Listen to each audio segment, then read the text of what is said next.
शुरुआत में जब दुनिया बिल्कुल नई थी, ईडन नाम का एक खूबसूरत बगीचा था। यह सबसे रंग बिरंगे फूलों, सबसे रसीले फलों और सबसे चहचहाते पक्षियों से भरा हुआ था। इस बगीचे में भगवान ने पहले दो लोगों आदम और हव्वा को बनाया। बगीचे में जीवन, खेल और आनंद के कभी न खत्म होने वाले दिन जैसा था। आदम और हव्वा ने इस अद्भुत जगह की खोज की, जानवरों के साथ बातें की, शानदार पेड़ों की छाया के नीचे आराम किया और बगीचे में अनगिनत पेड़ों के बीच सबसे मीठे फलों का आनंद लिया। अच्छे और बुरे के ज्ञान का पेड़ बाहर खड़ा था। परमेश्वर ने आदम और हव्वा को केवल एक ही नियम दिया था, इस पेड़ का फल मत खाओ। लेकिन जिज्ञासा एक शक्तिशाली चीज है। एक दिन एक डरपोक सांप हव्वा के पास आया। यह एक आकर्षक विचार फुसफुसाया, फल खाओ और तुम भगवान के समान बुद्धिमान हो जाओगे। आपको अच्छे और बुरे के बीच का अंतर पता चल जाएगा। फल बहुत आकर्षक, बहुत स्वादिष्ट लग रहा था और ज्ञान का वादा बहुत लुभावना था। ईव ने हाथ बढ़ाया, फल उठाया और काट लिया। उसने कुछ एडम को दिया, जिसने भी खाया।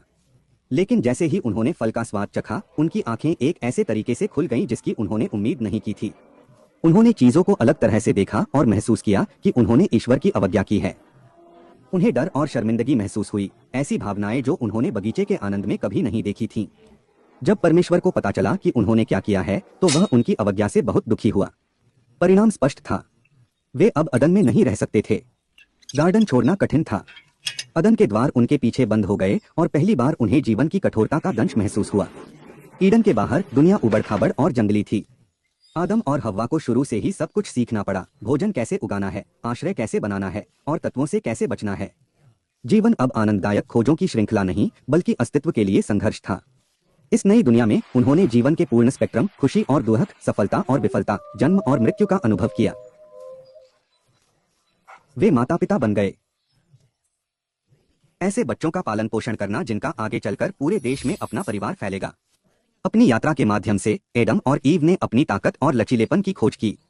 उन्होंने बढ़ती बुद्धिमत्ता के साथ प्रत्येक चुनौती का सामना किया, अनुकूलन करना सीखा, अधिक गहराई से प्यार करना और जीवन के क्षणभंगुर क्षणों को संजोना सीखा। उन्होंने अपने बच्चों को ईडन की कहानियां, अच्छे विकल्प चुनने और अपने कार्यों के परिणामों के साथ जीने का महत्व सिखाया।